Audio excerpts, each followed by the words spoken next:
Everyday life science by সূচনা চ্যানেলে সকল শিক্ষার্থীদের স্বাগত।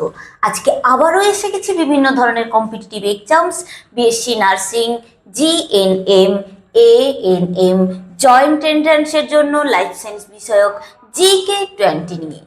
তো পুরো ভিডিওটি তোমরা স্কিপ না করে দেখতে থাকো, চ্যানেলটিকে সাবস্ক্রাইব করে দাও এবং ভিডিওটিকে সবার কাছে চটপট শেয়ার করে দাও। তাহলে চলো শুরু করা যাক। কোয়েশ্চেন নাম্বার 1, বায়োডাইভার্সিটি শব্দটি প্রথম প্রবর্তন করেন কে? কোয়েশ্চেনটা কি বললাম? বায়োডাইভার্সিটি। এই বায়োডাইভার্সিটির বাংলা অর্থ হচ্ছে জৈব বৈচিত্র্য। তো এই বায়োডাইভার্সিটি শব্দটি প্রথম কে প্রবর্তন করেন বলতো? এই যে বায়োডাইভার্সিটি, এই শব্দটি প্রথম প্রবর্তন করেন বিজ্ঞানী ডব্লিউ.জি. রোসেন। কে প্রবর্তন করেন? বিজ্ঞানী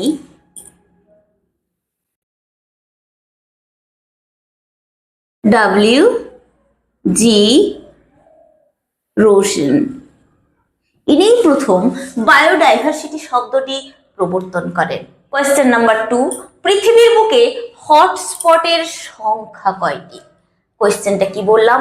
আমাদের যে পৃথিবী, অর্থাৎ আমরা যেই পৃথিবীতে বাস করি, এই পৃথিবীতে হটস্পটের সংখ্যা কয়টি রয়েছে?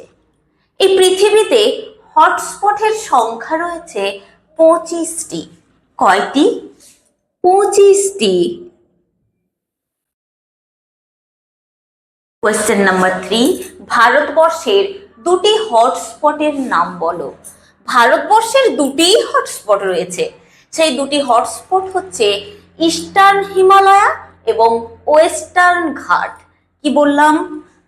ইস্টার্ন হিমালয়া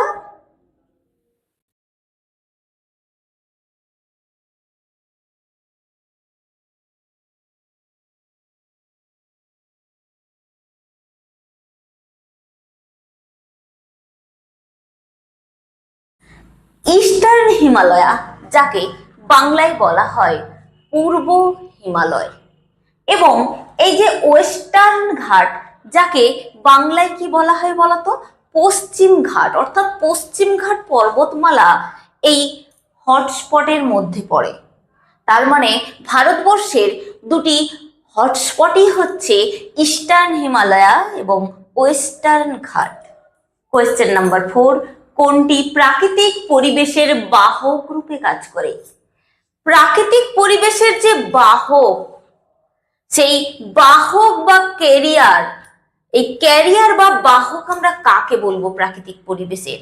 প্রাকৃতিক পরিবেশের ক্যারিয়ার বা বাহক বলতে আমরা যা বুঝি সেটি হচ্ছে বায়োডাইভার্সিটি বা জৈব বৈচিত্র্য। এই বায়োডাইভার্সিটি বা বাংলায় যাকে বলা হয় জৈব বৈচিত্র্য, একেই বলা হয় প্রাকৃতিক পরিবেশের বাহক বা carrier. Question number 5, alpha diversity কি?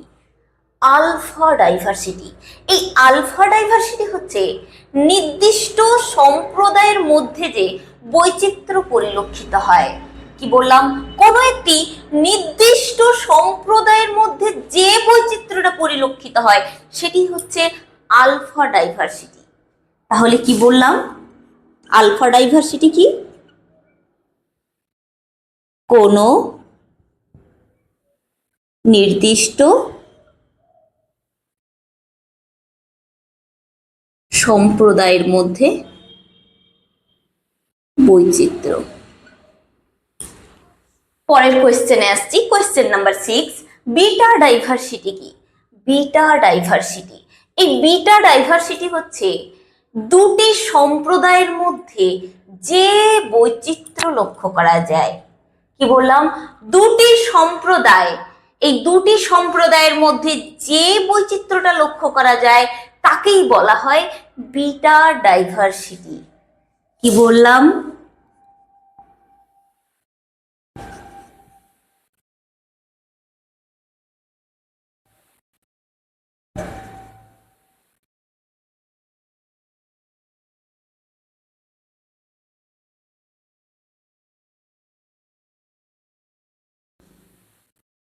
কোয়েশ্চেন নাম্বার 7, হটস্পট কি? হটস্পট কি? হটস্পট হচ্ছে সেই বিশেষ অঞ্চল যেখানে উদ্ভিদ এবং প্রাণীদের আবাসস্থল কি ধরনের? বিপন্ন, অর্থাৎ বিলুপ্ত প্রায় উদ্ভিদ এবং প্রাণীদের আবাসস্থলই হচ্ছে হটস্পট, বা আমরা বলতে পারি বিপন্ন উদ্ভিদ ও প্রাণীদের আবাসস্থলই হচ্ছে হটস্পট। তাহলে হটস্পট আমরা কি বলবো? বিপন্ন উদ্ভিদ ও প্রাণীর আবাসস্থল।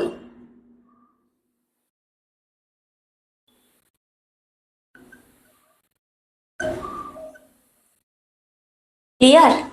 পরের কোয়েশ্চেনে আসছি, কোয়েশ্চেন নাম্বার 8, WWF এর নাম পরিবর্তিত হয়ে কোনটি হয়েছে? WWF এই নামটি পরিবর্তিত হয়ে যে নাম হয়েছে সেটি হচ্ছে WFN। এই WFN এর ফুল ফর্ম হচ্ছে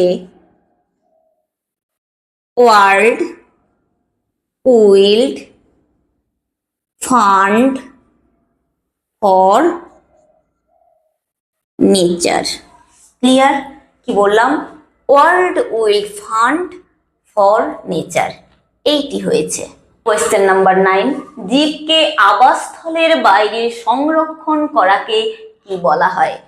জীবকে আবাসস্থল বা তার নিজস্ব যে পরিবেশ, সেই পরিবেশের বাইরে যদি সংরক্ষণ করা হয় তখন তাকে কি বলা হয়? তখন তাকে বলা হয় এক্সিটু সংরক্ষণ বা এক্সিটু কনজারভেশন। কি বলা হয়? এক্সিটু সংরক্ষণ বা এক্সিটু কনজারভেশন।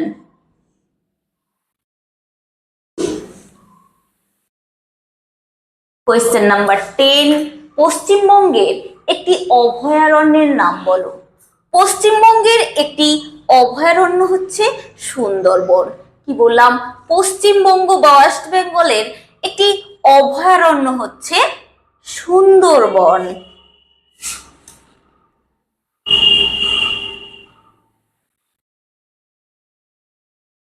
কোয়েশ্চেন নাম্বার 11, কত ডিগ্রি সেন্টিগ্রেড তাপমাত্রায় ক্রায়ো সংরক্ষণ করা হয়? কত ডিগ্রি সেন্টিগ্রেড তাপমাত্রা, যে তাপমাত্রায় ক্রায়ো সংরক্ষণ বা ক্রায়ো প্রিজার্ভেশনটা করা হয়, সেই তাপমাত্রাটা কত?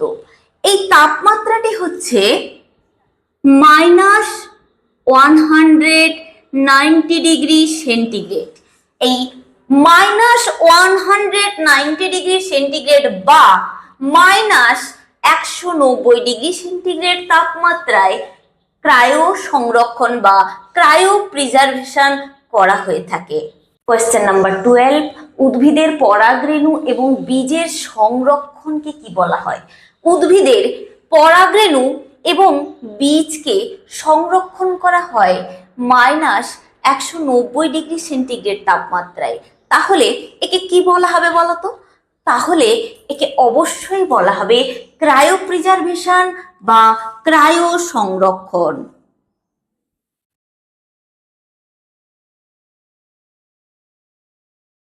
কোয়েশ্চেন নাম্বার 13, কে প্রথম হটস্পট ধারণার উদ্ভাবন করেন? কে প্রথম হটস্পট, এই যে কথাটা, এই হটস্পট কথাটাকে উদ্ভাবন করেন? বিজ্ঞানী নরম্যান। কে? বিজ্ঞানী নরম্যান।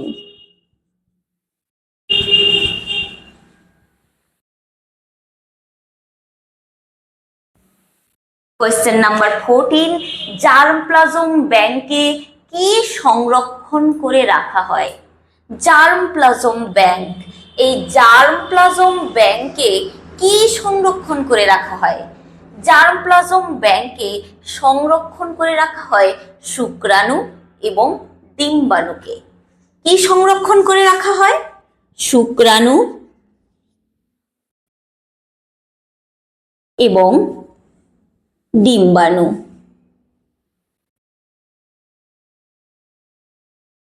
ক্লিয়ার? কোয়েশ্চেন নাম্বার 15, কোন মাধ্যমে ক্রায়ো প্রিজার্ভেশন করা হয়? কোন মাধ্যম? মাধ্যমটা কি? সেই মাধ্যমটাই হচ্ছে তরল নাইট্রোজেন মাধ্যম। কি বললাম? তরল নাইট্রোজেন মাধ্যম। এই তরল নাইট্রোজেন মাধ্যমে ক্রায়ো প্রিজার্ভেশন বা ক্রায়ো সংরক্ষণ করা হয়ে থাকে। কোয়েশ্চেন নাম্বার 16, বিশ্বে মেগা ডাইভার্সিটি দেশের সংখ্যা কয়টি? আমাদের এই বিশ্বে মেগা ডাইভার্সিটির সংখ্যা বা মেগা ডাইভার্সিটি দেশের যে সংখ্যা রয়েছে সেটি কয়টি রয়েছে বলতো? সেটি রয়েছে 17টি। কয়টি রয়েছে? 17টি। কোয়েশ্চেন নাম্বার 17, একটি মেগা ডাইভার্সিটি দেশের নাম বলো। একটি মেগা ডাইভার্সিটি দেশই হচ্ছে আমাদের ভারতবর্ষ। কি বললাম? আমাদের ভারতবর্ষই হচ্ছে একটি মেগা ডাইভার্সিটি দেশ। তাহলে একটি মেগা ডাইভার্সিটি দেশের নাম কি? ভারতবর্ষ। কোয়েশ্চেন নাম্বার 18, জীবকে আবাসস্থলে সংরক্ষণ করাকে কি বলে? জীবকে আবাসস্থলে অর্থাৎ তাদের নিজস্ব পরিবেশে সংরক্ষণ করাটাকে কি বলা হয়? জীবকে তার নিজস্ব আবাসস্থলে সংরক্ষণ করাকে বলা হয় কি বলতো? ইন সিটু সংরক্ষণ বা in situ conservation.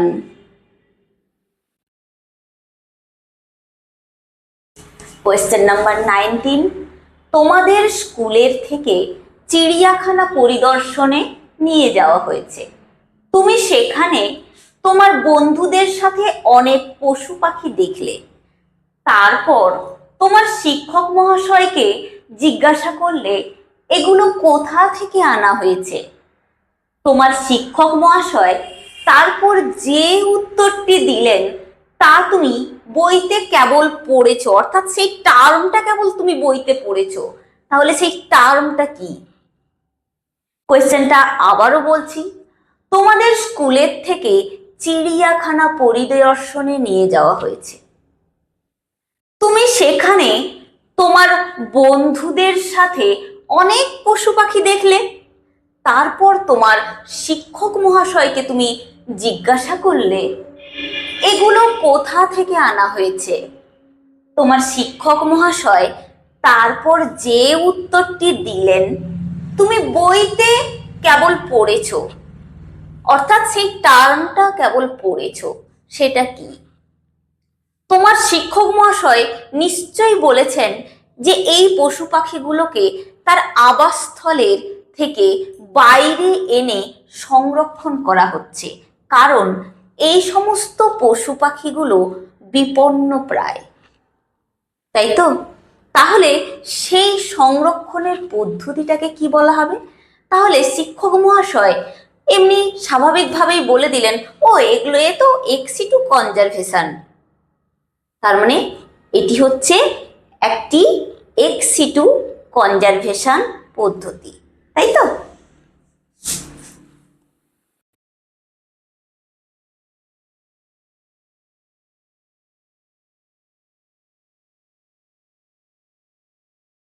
Question number 20, একদিন তোমাদের স্কুলের বিজ্ঞানের শিক্ষক মহাশয় পরিবেশ সম্পর্কিত বিভিন্ন মডেল তৈরি করতে বললেন। কি বললেন? একদিন তোমাদের স্কুলের বিজ্ঞানের শিক্ষক মহাশয় পরিবেশ সম্পর্কিত বিভিন্ন মডেল তৈরি করতে বললেন। অর্থাৎ কিছু জনকে একটা মডেল দিলেন, আবার কয়েকজনকে একটি মডেল দিলেন, এইভাবে গ্রুপ ভাগ করে একটি করে মডেল তৈরি করতে বললেন। কি সম্পর্কিত? পরিবেশ সম্পর্কিত। এবং তার সম্পর্কে কিছু বলারও নির্দেশ দিলেন। ক্লিয়ার?